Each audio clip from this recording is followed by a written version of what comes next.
بسم اللہ الرحمن الرحیم۔ Welcome to my channel. بے اولادی کا علاج طب نبوی سے اردو میں پڑھیں۔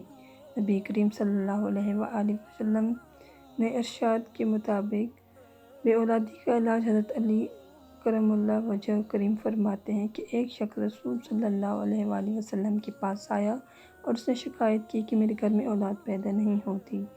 رسول کریم صلی اللہ علیہ وسلم نے اس کے لیے علاج تجویز فرمایا کہ تم انڈے کھایا کرو۔ حضرت ابو ہریرہ رضی اللہ تعالیٰ عنہ سے روایت ہے کہ نبی کریم صلی اللہ علیہ وسلم نے فرمایا کہ ہریسہ کھایا کریں، کیونکہ ہریسہ کھانے سے مرد میں 40 مردوں کی طاقت پیدا ہوتی ہے۔ حضرت انس بن مالک رضی اللہ تعالیٰ عنہ فرماتے ہیں کہ رسول صلی اللہ علیہ وسلم کا ارشاد ہے کہ بدن سے بالوں کا جل دور کرنا قوت باء بڑھاتا ہے۔ رسول کریم صلی اللہ علیہ وسلم کھجور کو مکھن کے ساتھ کھانا بہت پسند فرماتے۔ فائدہ علماء بیان فرماتے ہیں کہ اس کے کھانے سے قوت باء زیادہ ہوتی ہے اور بدن بڑھتا ہے، آواز صاف ہوتی ہے۔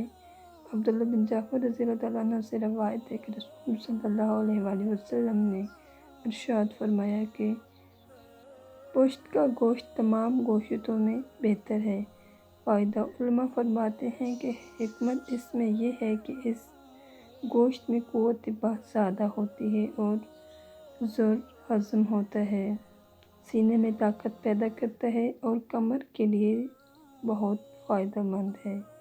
بعض روایات میں حضرت عائشہ رضی اللہ عنہا فرماتی ہیں کہ رسول صلی اللہ علیہ وسلم کو اس بہت پسند تھا۔ فائدہ اس 3 چیزوں سے مل کر بنتا ہے کھجور، مکھن، جمع ہوا دہی۔ اس غذا سے بدن قوی ہوتا ہے اور قوت باء میں اضافہ ہوتا ہے۔ اگر یہ والی پوسٹ اچھی لگے تو دوسروں کے ساتھ ضرور شیئر کریں، کیونکہ بہت سے لوگ اس وجہ سے پریشان رہتے ہیں، اس لیے زیادہ سے زیادہ لوگوں کے ساتھ اس پوسٹ کو شیئر کریں۔ اس سے یہ ہوگا کہ یہ لوگوں کو علم میں بڑھے گا اور مشکلات بھی کم ہو جائیں گی۔ تو اللہ کی رضا کے لیے شیئر کرتے جائیں، اور صدقہ جاریہ بھی ہے کسی کے ساتھ علم شیئر کرنا۔ دوسری چیزیں تو ہم بہت شیئر کرتے ہیں، کوئی گانا ہو، فلمی ایکٹریس، تو اس پیغام کو بھی دوستوں کے ساتھ اور عزیز و اقارب کے ساتھ ایک بار ضرور شیئر کر کے دیکھیں، انشاءاللہ فائدہ ہوگا شیئر کرنے سے۔ جزاک اللہ۔